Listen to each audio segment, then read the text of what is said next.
Hi friends, ఈరోజు మనం 3వ తరగతి పరిసరాల విజ్ఞానంకి సంబంధించి 9వ లెసన్ నేర్చుకుందాం. 9th లెసన్ మన గ్రామం. ఇందులో రంగాపురం అనే గ్రామంని గురించి వివరించడం జరిగింది.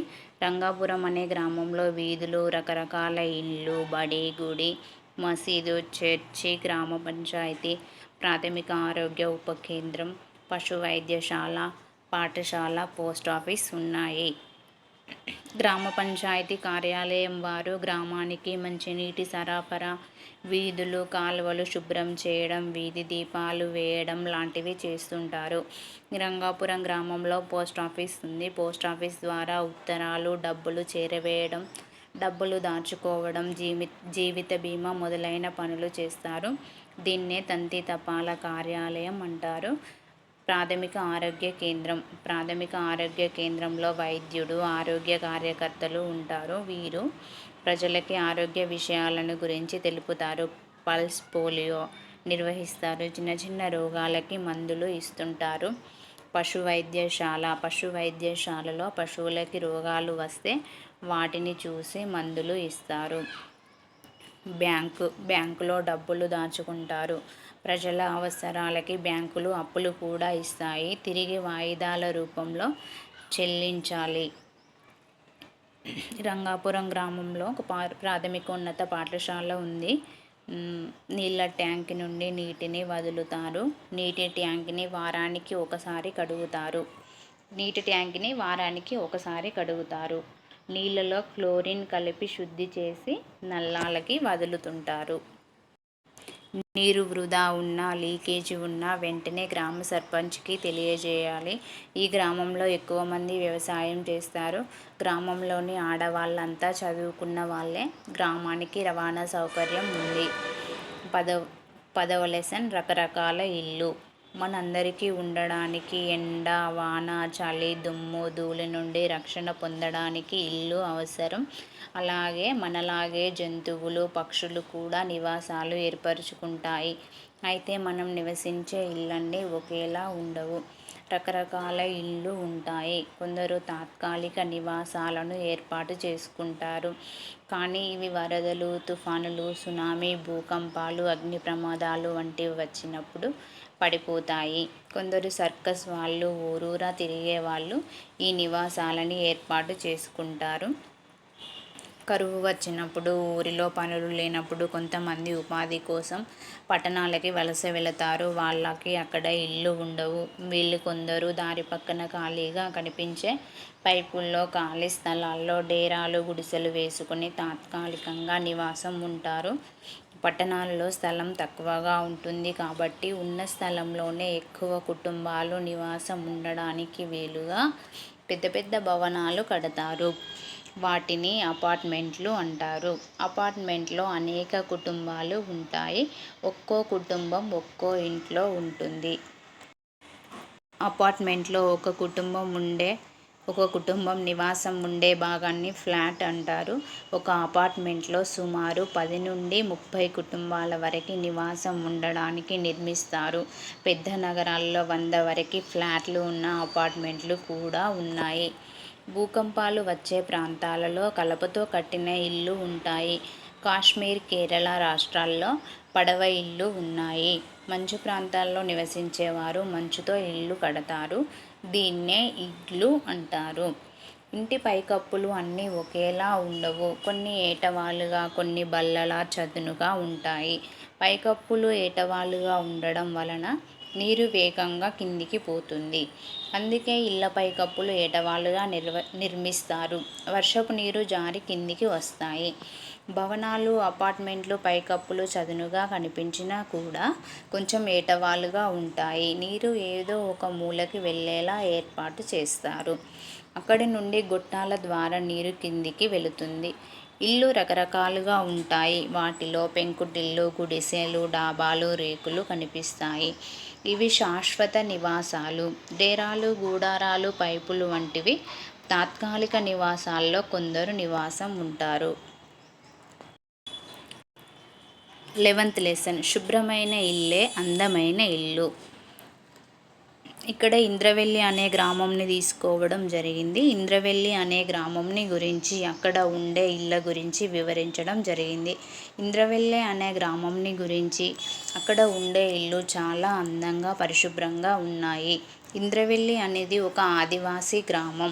ఇంటిని శుభ్రపరచుకోవడం, ఇంట్లో వస్తువులని చక్కగా సర్దుకోవడం వల్ల ఇల్లు అందంగా ఉంటుంది. ఇంట్లోని వస్తువులు చిందరవందరగా పడేస్తే ఇల్లు అపరిశుభ్రంగా ఉండడమే కాకుండా మనకి అసౌకర్యంగా ఉంటుంది. ఇంటిని శుభ్రంగా ఉంచుకోవడానికి అవసరమైన పనులలో పిల్లలు పెద్దలకి సహాయం చేయాలి. ఇంటిలో పోగైన చెత్తని చెత్త కుండీలలో వేయాలి. ఈ లెసన్లో మ్యాటర్ ఇంతే ఉందండి. నెక్స్ట్ లెసన్ మట్టితో చేసిన మాణిక్యాలు. మట్టితో చేసిన వస్తువులలో కుండలు, కూజాలు, రంజాన్ వంటి వాటిలో నీరు నింపుకొని వేసవి కాలంలో వీటిలోని నీరు త్రాగితే చల్లగా ఉంటుంది. అంతే కదా, మనం కూడా మన ఇళ్ళల్లో వేసవి కాలం వచ్చిందంటే కుండలు, రంజాన్లు వాడి వాటిలో వాటర్ నింపుకొని తాగుతుంటాం. ఫ్రిడ్జ్లో వాటర్ తాగకూడదు.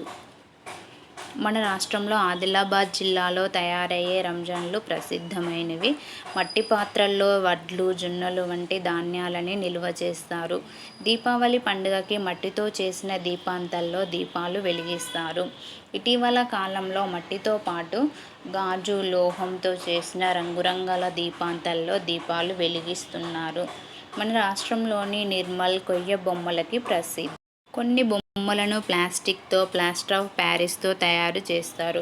అవి పర్యావరణానికి హాని చేస్తాయి. కానీ మట్టితో చేసిన ప్రతిమ అన్నింటికన్నా చౌక. దీనివల్ల ఎలాంటి హాని జరగదు.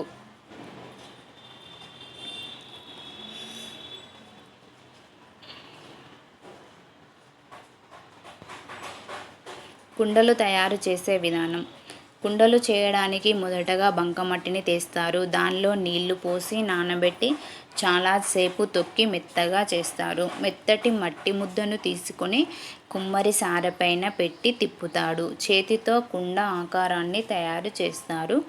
సారె మీద తయారైన కుండను సరైన ఆకారం వచ్చేలా చెక్కతో చేసిన సలపతో కొడతారు. తయారైన కుండలను మొదటగా నీడలో ఆరనిచ్చి చివరికి ఎండలో ఆరబెడతారు. ఎండిన కుండలని ఆవంలో పెట్టి కాలుస్తారు. ఈ కుండలు తయారు చేసే విధానంని 1-2 సార్లు చూసుకోండి.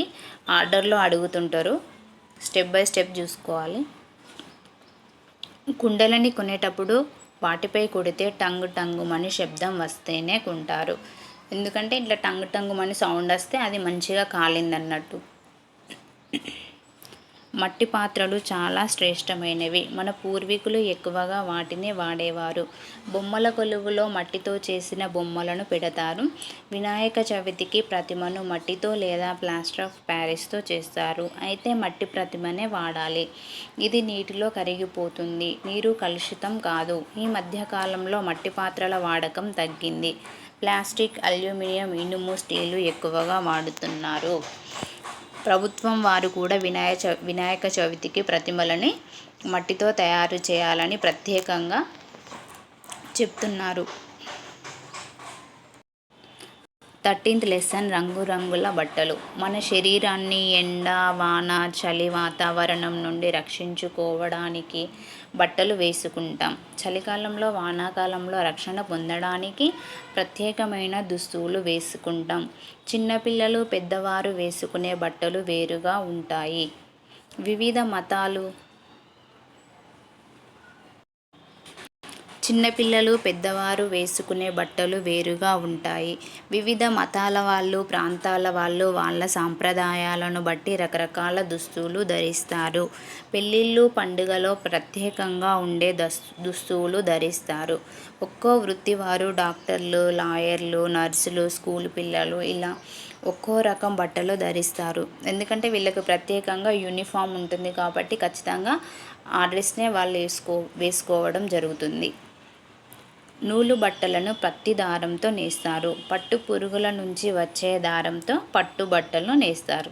నూలు బట్టలని పత్తి దారంతో నేస్తారు. పట్టు బట్టలని పట్టు పురుగుల నుంచి వచ్చే దారంతో నేస్తారు. నేడు మనం కుట్టించుకున్నవన్నీ రెడీమేడ్ బట్టలు ఎక్కువగా వాడుతున్నాం. నేడు మనం కుట్టించుకున్నవి రెడీమేడ్ బట్టలు ఎక్కువగా వాడుతున్నాం. ఏ బట్టలైనా రంగులు, వాటిపైన ఉండే డిజైన్ల ఆధారంగానే అందంగా కనిపిస్తాయి. బట్టల మీద రంగులతో రకరకాల డిజైన్లు వేస్తారు.